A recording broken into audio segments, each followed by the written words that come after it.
Continuamos con la litiasis renal. También este es un tema que ha venido de manera importante en el examen. Ya estamos acabando, chicos, así que por favor, punche, punche. Estos son temas importantes que ustedes tienen que tener mapeados. Primera pregunta. La composición más frecuente de los cálculos renales es... Usted recuerda sencilla, ¿no? Oxalato de calcio. Definitivamente, aquí, cuando valoramos la frecuencia, los de oxalato de calcio, en realidad los de calcio son los que más prevalecen, donde tenemos el oxalato de calcio, por si acaso, en un 60% y los de fosfato de calcio en un 10%, siendo el 70% de casos donde tú vas a valorar en frecuencia la presencia de los cálculos de calcio. Luego, ¿quién le sigue? Los de ácido úrico, en frecuencia del 10 al 15%. Luego estarían los de estrubita, del 5 al 10%. Y los de cistina, un poco, bueno, no está aquí, son mucho más alejados, menor del 1%. Muy bien, porque algunos podrían haber pensado fosfato, pero el fosfato es un 10%. Muy bien, seguimos. Es la anomalía identificada con mayor frecuencia en los individuos con cálculos de calcio. En este caso, la hipercalciuria, que es la clave, es la causa más frecuente, la hipercalciuria idiopática, donde vas a poder valorar en relación al cuadro justamente de que se asocia a la presencia de la formación de los cálculos de calcio. Cuando justamente es conocida, es decir, la no idiopática, porque aquí sería bueno completarlo, porque esta es la más frecuente, pero también tenemos la hipercalciuria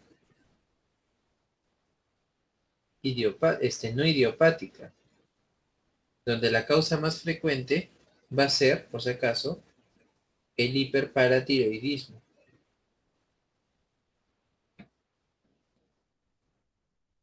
El hiperparatiroidismo, ¿sí? Eso es lo que ustedes tienen que tener mapeado. Es de una causa resortiva, básicamente, ¿no? El hiperparatiroidismo primario. Eso generalmente es en un paciente ambulatorio. Cuando ves en un paciente ya hospitalizado, tienes que pensar a veces en alguna neoplasia, ¿no? Sacándole un poquito más de jugo a la pregunta, los cálculos de calcio son más frecuentes en pacientes varones. Los de oxalato de calcio se forman a cualquier pH, por si acaso, y los de fosfato de calcio se forman en un medio alcalino. Por eso aquí hay una mnemotecnia que dice que al oxal el pH le da igual. Al oxal el pH le da igual porque en cualquiera de los dos se puede formar. ¿Ya? Y en la radiografía se ven radio opacos. Seguimos. En paciente con antecedente de cólico renal frecuente asociado a litiasis renal, ¿cuál es la bacteria que se asocia con mayor frecuencia? Cuando valoramos lo que ya sería un cuadro propio en frecuencia a infecciones, nosotros vamos a valorar lo que sería una infección. Entonces yo voy a tener una litiasis infecciosa. Y va a estar asociado muchas veces a infecciones crónicas urinarias, ¿no? Infecciones crónicas de las vías urinarias.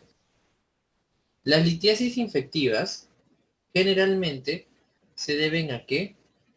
A estrubita, por si acaso, y a los de fosfato de amonio, amónico, y también magnésico. Se van a desarrollar en un ambiente alcalino. Y van a producirse por gérmenes que hidrolizan a la urea. Generalmente van a producirse por todos los gérmenes que hidrolizan a la urea. En otras palabras, que van a incrementar el amonio urinario. Y el principal germen va a ser el Proteus. ¿Por qué? Porque el Proteus favorece que la orina se alcalinice. ¿Y qué habíamos dicho hace un rato? Que estos se desarrollan en un ambiente alcalino. Favorecen que la orina se alcalinice y así principalmente se da lo que vendría a ser la precipitación. No es el único germen, está también la Klebsiella, ¿verdad? Está la Pseudomonas, está Serratia, los Enterobacter, pero esta es la más frecuente. Además,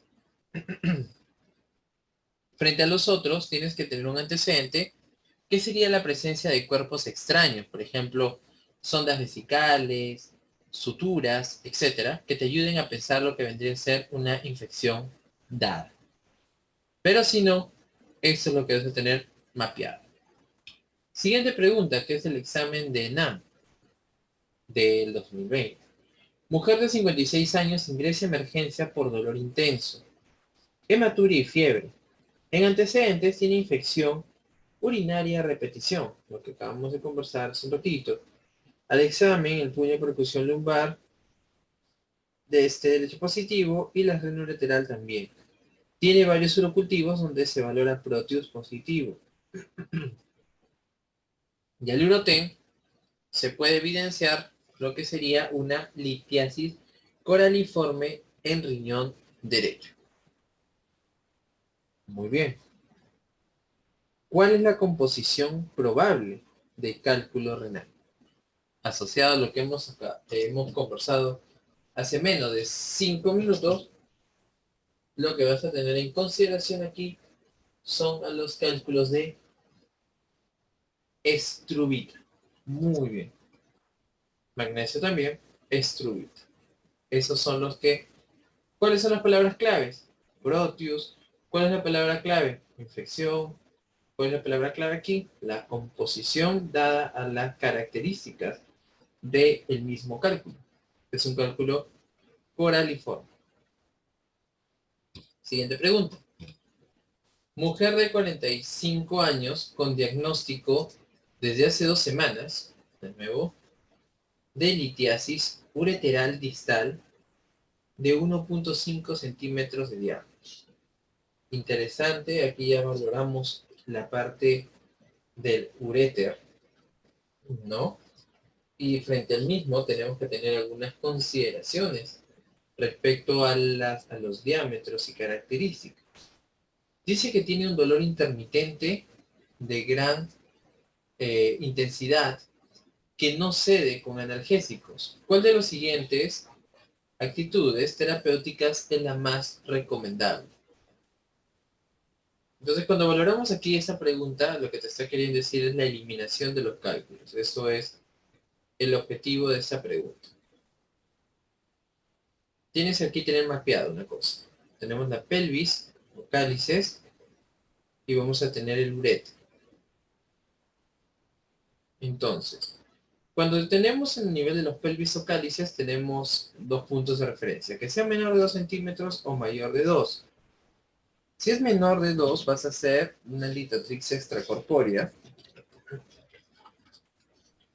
Y si es mayor de 2, vas a generar una nefrolitotomía percutánea. En el caso del uréter, tienes como punto de corte menor de 5 milímetros, tienes de 5 a 7 milímetros, y vas a tener mayor de 7 milímetros. Cuando es menor de 5 milímetros va a ser expulsable, acuérdate. Cuando es de 5 a 7 va a ser vigilancia. ¿Por qué? Porque el uréter tiene un diámetro normal, básicamente, de 5 a 7. Entonces, debería de, dentro de este diámetro, valorarse hasta este diámetro que podría expulsarse. Esperas 4 o 6 semanas, tienes que observar. Mayor de 7, Si es proximal, que es por encima del cruce de las ilíacas, lo que vas a hacer es una litotripsia corpórea. Y si es distal, lo que vas a hacer una uteroscopía. Entonces, en este caso, dadas las características, ¿no? Litiasis, ¿qué es lo que ustedes van a valorar aquí? ¿Qué tratamiento se va a ejecutar? Mayor de 7, ¿verdad? Es una litotripsia intracorpórea, ¿no? Es por el diámetro que tiene, asociado a el tamaño y su localización. Ya con esa tablita tenemos mapeado lo que vendría a ser el cuadro y el manejo que se debe de dar. Siguiente pregunta. Varón de 53 años que desde hace 4 días presenta dolor lumbar que se irradia hacia el flanco izquierdo, que no cede con los AINES. Hace 2 semanas tiene una contusión en la región lumbar y el examen puño percusión lumbar positivo, laboratorio hematíes más de 70 por campo. ¿Cuál es el diagnóstico más probable? 4 días de dolor lumbar, irradiado, no cede con AINES, ¿verdad? Bueno, esto puede ser una relación de, entre comillas, distractor, pero tiene puño percusión lumbar, tiene relación de hematíes. Lo más probable es que, en frecuencia, sea una nefrolitiasis. Niño de 9 años que presenta cuadro clínico de inicio agudo, ¿estamos bien? Tiene un cuadro agudo, de intenso dolor tipo cólico, eso es muy importante, el tipo de dolor que presenta. Dolor tipo cólico en todo el abdomen, que no está localizado, entonces, difuso. Tiene polaquiuria y tenesmo. Muy bien. ¿Qué más? Te indican en la historia, aparte de estos dos hallazgos, un segundito.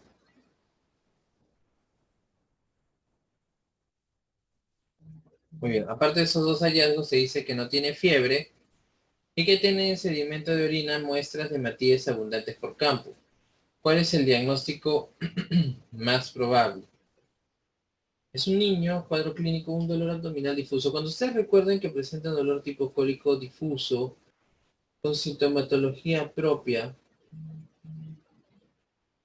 que aparentemente podría ser lo que consideraríamos en este caso como una posible cistitis que están algunos pensando, pero recuerden que es el tipo de dolor y la clínica asociada, la que al final ustedes tienen que tener mapeado por frecuencia, ¿no? Es la litiasis renal. Porque al final toda esta clínica se está dando propio de un proceso inflamatorio irritativo que está favoreciendo que el paciente, por la misma migración del dolor, porque el cálculo se está desplazando, tenga este cuadro y bueno, ya se está valorando también la presencia de hematíes, lo cual nos ayuda también a pensarlo mucho más. Litiasis renal.